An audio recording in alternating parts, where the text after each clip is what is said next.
ভাই ভনীসকল, start your day with God. আপুনি যদি বাইবেল পঢ়ে তেন্তে আদি পুস্তকৰ প্ৰথম অধ্যায়ৰ প্ৰথম পদত কি আছে জানেনে? In the beginning god. কি আছে? মোৰ বৰ ভাল লাগে, ইংলিছত বৰ ভালকৈ আছে। In the beginning god. আদিতে ঈশ্বৰে। দিনটোৰ আৰম্ভণি ঈশ্বৰৰ সৈতে কৰিলে কিমান ভাল হ'ব। আপোনাৰ পৰিয়ালটো ঈশ্বৰৰ সৈতে গঢ় লৈ উঠিলে যে কিমান ভাল হ'ব।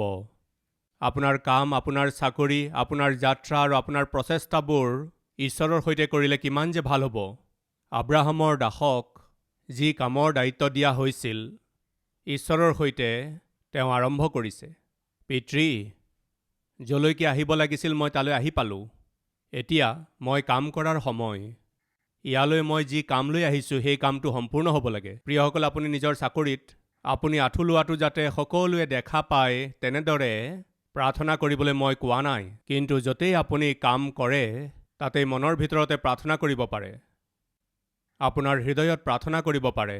উদাহৰণস্বৰূপে নহিমিয়াই ৰজাৰ আগত পাণপাত্ৰ ধৰোতা আছিল, মানে ৰজাৰ প্ৰয়োজন অনুসাৰে সেয়া পানীয়ে হওক বা দ্ৰাক্ষাৰসেই হওক, তেওঁ এজন পাণপাত্ৰ ধৰোতা হিচাপে কাম কৰিছিল।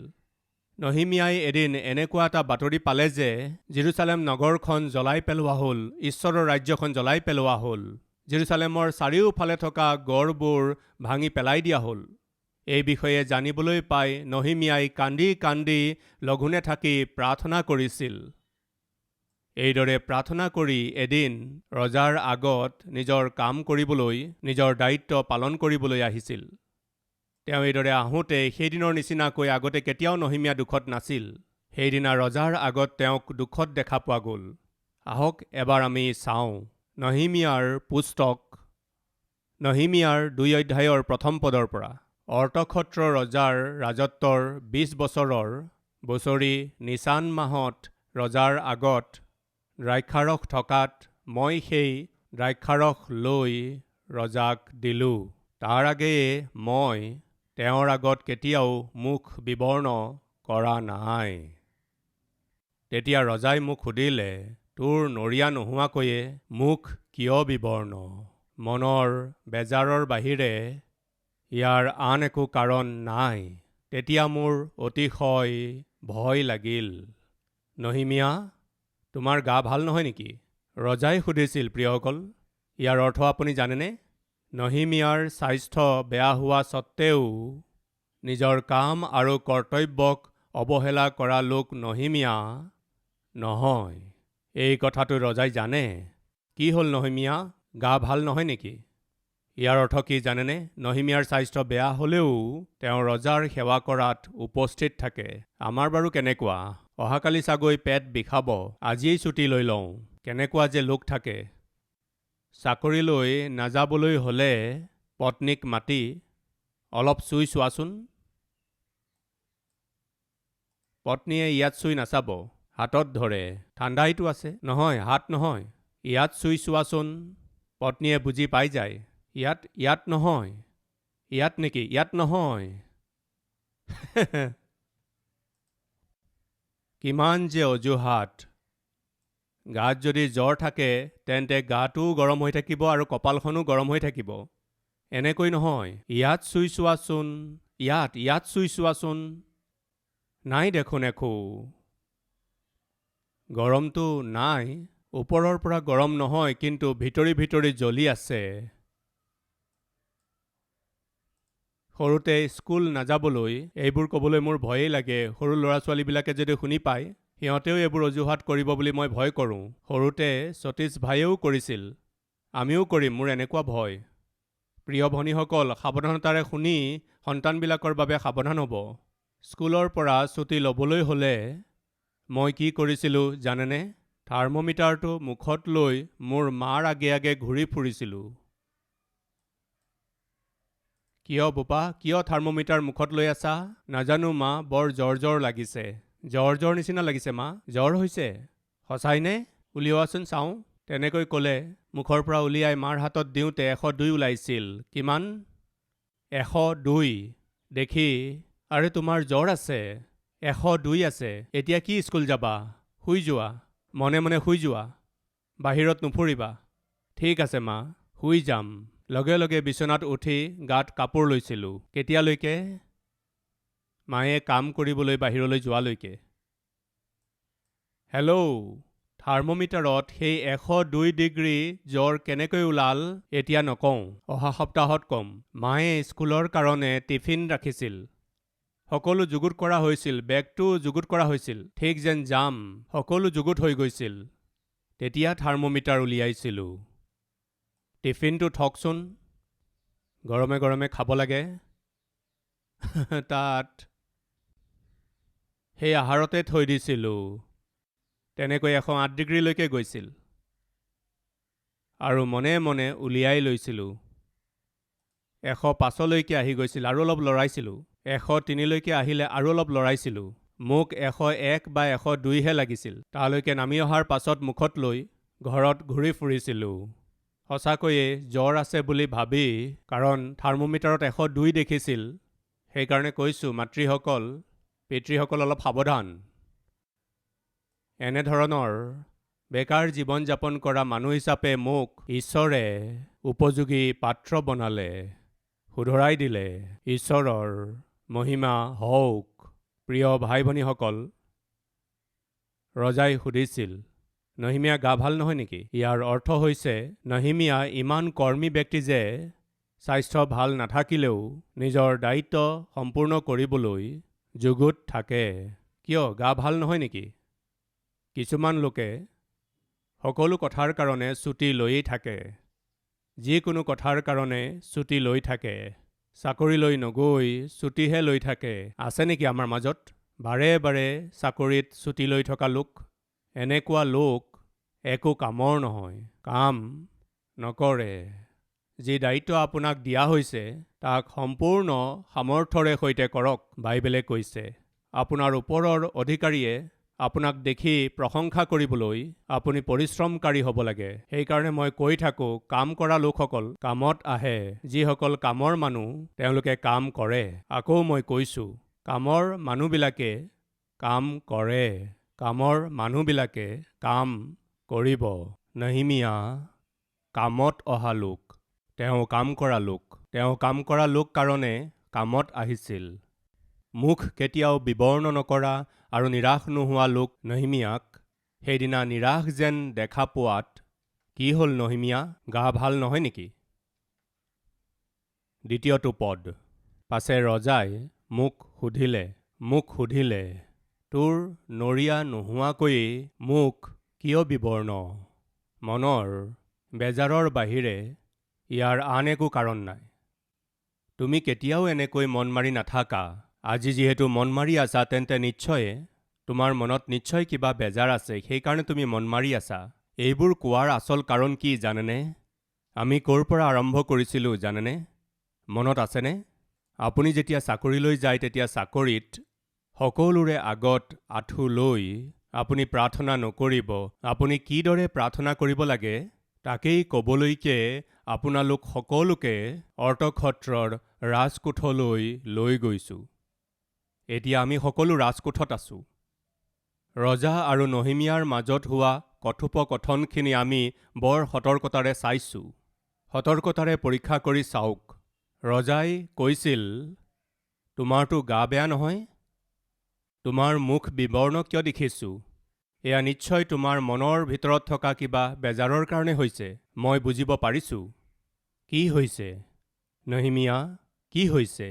চাকৰি কৰিবলৈ অহা এজন ব্যক্তিৰ ৰজাই খবৰ লৈছে। আমাৰ জীৱন কেনেকুৱা জানেনে? চাকৰিলৈ নাযায়, ছুটিও নলয়, ছুটি বিচাৰি দৰখাস্তও নিদিয়ে। দুদিন তেনেকৈয়ে ছুটি লৈ লয়। 3 নম্বৰ দিনাখন আহি যায়। বিষয়াই সোধে, কি হ'ল তোমাৰ, আজিহে আহিছা যে? সদায় এনেকৈ গালি খায়। এইদৰেই আমাৰ জীৱন চলে। বহুতেই নিজৰ ওপৰৰ বিষয়াৰ পৰা গালি খোৱাটো তেওঁলোকৰ বাবে আশীৰ্বাদৰ নিচিনা, যেন এটা বৰহে। আছে নেকি এনেকুৱা ইয়াত? আপোনাৰ ওপৰত ভৰসা কৰি আপোনাৰ ওপৰত দায়িত্ব অৰ্পণ কৰা আপোনাৰ বিষয়াৰ পৰা সদায় গালি খাই থকা লোক হয় যদি শুনক, আপুনি এজন নিষ্কৰ্মী ব্যক্তি। আপুনি ফল নধৰা বিধৰ ব্যক্তি। আপুনি অনুপযোগী ব্যক্তি। আপোনাৰ ওপৰৰ বিষয়াই আপোনাক যদি কিবা দায়িত্ব দিছে, সেই কামৰ বিষয়ে দ্বিতীয়বাৰ কোনো প্ৰশ্ন নকৰাকৈ কাম কৰা লোকহে মালিকক লাগে। কিয়? কামটো হ'লনে বাৰু? কৰি আছোঁ। পিছত গধূলি, কিয় ভাই, ফাইলৰ কামটো হ'লনে? তুমিতো দিম বুলি কৈছিলা। ছাবমিট কৰিম মহোদয়। দ্বিতীয় দিনা ফোন কৰি, কিয় ভাই, ফাইলটো কি হ'ল? আনিম মহোদয়। আকৌ গধূলি সুধিলে, ফাইলটো আনিম বুলি কৈছিলা, কি হ'ল, ক'ত আছে? কৰি আছোঁ মহোদয়। এনেকুৱা এজন ব্যক্তি এজন মেনেজাৰে যদি পাই যায়, এওঁৰতো একো নহ'ব, মেনেজাৰৰহে এটেক আহিব, তেওঁৰহে BP বাঢ়িব। এইদৰে সমস্যাত পেলোৱা, কষ্ট দিয়া লোক যি অফিচতেই থাকক, সেই গোটেই অফিচটো নষ্ট হৈ যাব। আছে নেকি কোনোবা আমাৰ মাজত এনেকুৱা?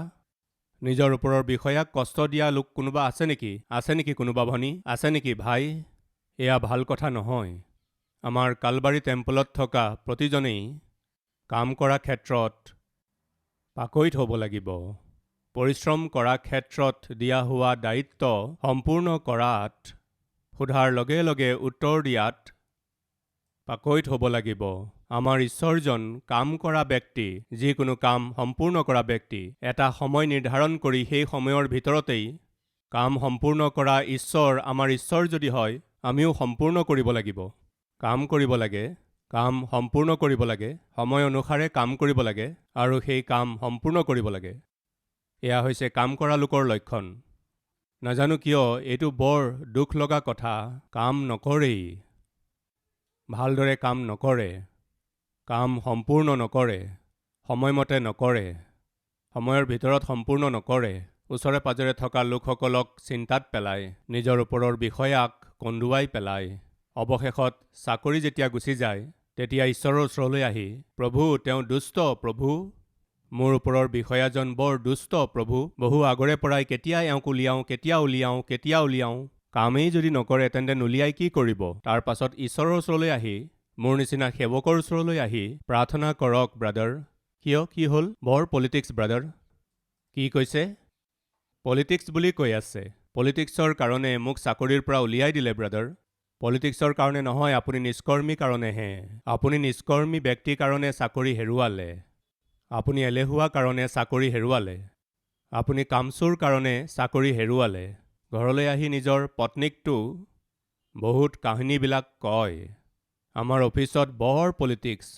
নাজানো কিয় কোনেও মোক পচন্দই নকৰে।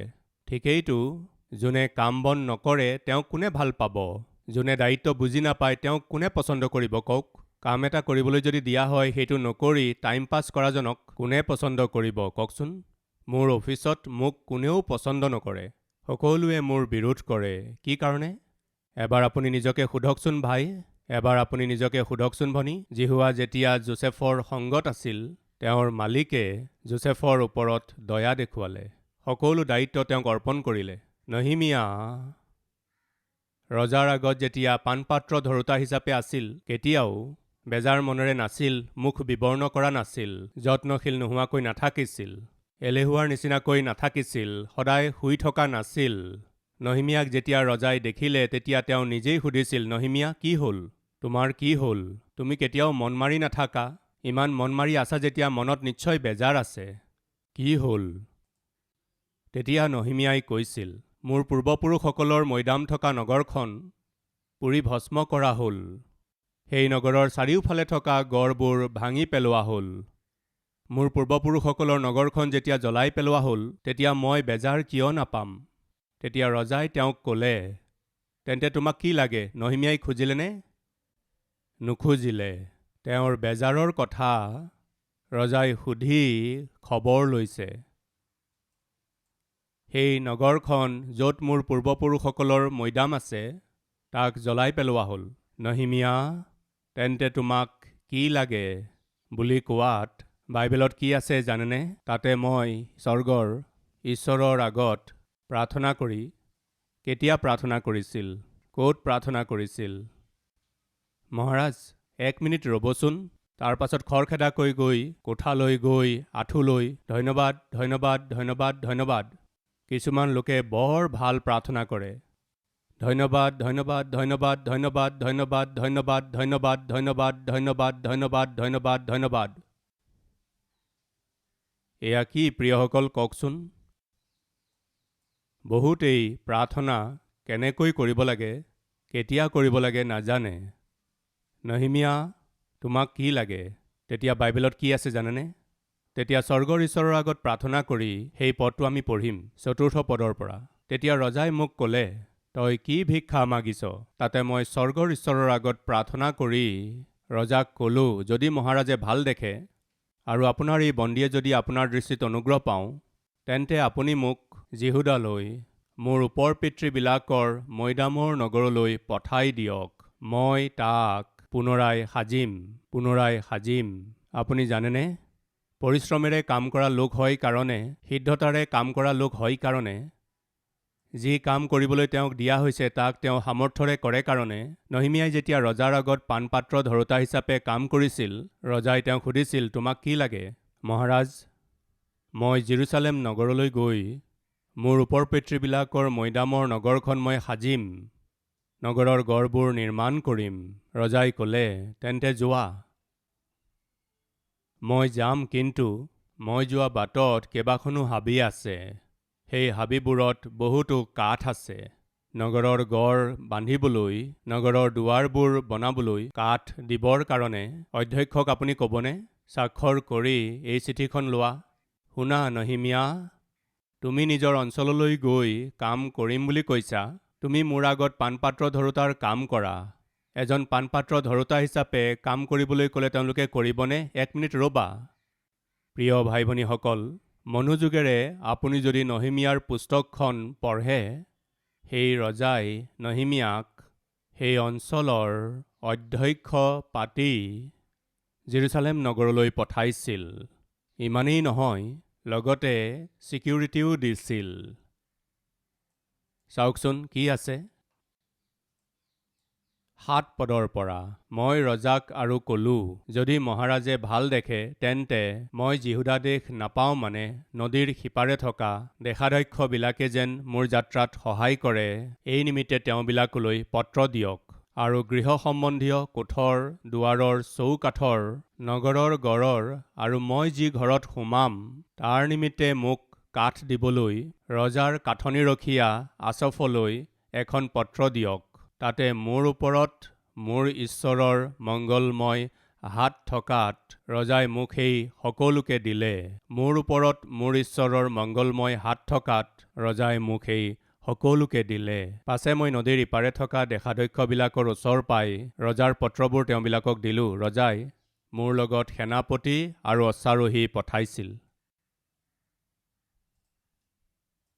সেনাপতি আৰু অশ্বাৰোহীবিলাক তেওঁৰ লগত সেনা দি, ছিকিউৰিটি দি সেই অঞ্চলৰ অধ্যক্ষ পাতি পঠাইছিল। পৰিশ্ৰম কৰা লোকসকলক ঈশ্বৰে আশীৰ্বাদ কৰে। যিসকলে কৰিবলৈ দায়িত্ব পোৱা কাম সামৰ্থ্যৰে কৰে, তেওঁক ঈশ্বৰে আশীৰ্বাদ কৰে। ঈশ্বৰে আপোনাক এইদৰে যদি আশীৰ্বাদ কৰিব লাগে, ঈশ্বৰক আপুনি আধাৰ কৰি লওক। ঈশ্বৰৰ আগত আপুনি প্ৰাৰ্থনা কৰিব লাগে। যাত্ৰা কৰি যি স্থানলৈ গৈ পাব লাগিছিল, দাসে সেই ঠাইলৈ গৈ পাই আঁঠুলৈ নিজৰ কাম আৰম্ভ কৰাৰ আগতে এই বুলি প্ৰাৰ্থনা কৰিছিল, পিতৃ, কাম কৰিবলৈ আহিছোঁ, কামটো আৰম্ভ কৰিবলৈ গৈ আছোঁ, মোক আপোনাৰ সহায় লাগে। প্ৰিয়সকল, আপোনাৰ কাম আৰম্ভ কৰাৰ আগতে প্ৰাৰ্থনা কৰক। আপোনাৰ যাত্ৰা আৰম্ভ কৰাৰ আগতে প্ৰাৰ্থনা কৰক। আপোনাৰ প্ৰচেষ্টা আৰম্ভ কৰাৰ আগতে প্ৰাৰ্থনা কৰক। আদিতে ঈশ্বৰে, ইন দ্য বিগিনিং গড, আপোনাৰ সকলো কামতেই ঈশ্বৰক স্থান দিয়ক। In the beginning let there be God. ঈশ্বৰক আপোনাৰ কাম, আপোনাৰ পৰিচৰ্যাত থাকিবলৈ দিয়ক। আপোনাৰ যাত্ৰাত ঈশ্বৰক ঠাই দিয়ক। সেই দাসে নিজৰ কাম আৰম্ভ কৰাৰ আগতে প্ৰাৰ্থনা কৰিছিল। সফলতাৰ কাৰণে ঈশ্বৰৰ সহায় বিচাৰিছিল। চাকৰি কৰা লোকসকলে প্ৰাৰ্থনা কৰি চাকৰি কৰক। পৰিচৰ্যা কৰা লোকসকল প্ৰাৰ্থনাৰে সৈতে পৰিচৰ্যা কৰক। আপুনি কাম কৰাৰ সময়ত বহুতো প্ৰশ্ন আহিব। আপুনি কাম কৰাৰ সময়ত টেনচন থাকিব। আপোনাৰ কামত চাপ থাকিব। আপুনি কাম কৰাৰ সময়ত টাৰ্গেটছ থাকিব, প্ৰজেক্টছ থাকিব, প্ৰব্লেমছো থাকিব। এই সকলোবোৰৰ মাজত প্ৰাৰ্থনা কৰি কৰি আপুনি আগবাঢ়িলে সফলতা দেখিবলৈ পাব। আপুনি চাকৰি কৰি আছে, সমস্যা ক'বৰ যেতিয়া সময় আহিল তেতিয়া নহিমিয়াই স্বৰ্গৰ ঈশ্বৰৰ আগত মই প্ৰাৰ্থনা কৰি, ক'ত প্ৰাৰ্থনা কৰিছিল? তেওঁ য'ত কাম কৰিছিল তাতেই। কেনেকৈ প্ৰাৰ্থনা কৰিছিল? সকলোৰে আগত আঁঠু লৈ নেকি? নহয়, মই আপোনাক ইয়াকে ক'ব বিচাৰিছোঁ, আপুনি য'ত কাম কৰি আছে, যলৈকে যাত্ৰা কৰি আছে, য'ত থাকে, যি চেষ্টা কৰি আছে, তাতেই প্ৰাৰ্থনা কৰিব পাৰে। আপুনি এফালে কাম কৰি থাকক, চেষ্টাবোৰ কৰি থাকক, কিন্তু মনৰ ভিতৰতে ঈশ্বৰৰ সহায় লৈ থাকক। সফলতা ঈশ্বৰে দিব।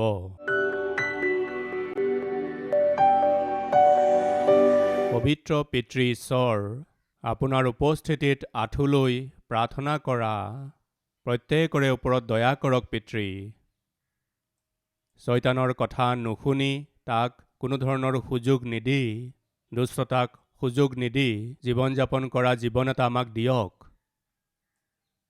জানি নাজানি আমি কৰা সকলোবোৰ ভুল ভ্ৰান্তিক ক্ষমা কৰক পিতৃ। সকলোবোৰ পাপ ক্ষমা কৰক পিতৃ। মূৰৰ পৰা ভৰিলৈকে নিজৰ তেজেৰে আমাক ধুই শুচি কৰক পিতৃ। যীশুৰ নামেৰে মাগিছোঁ পিতৃ। আমেন।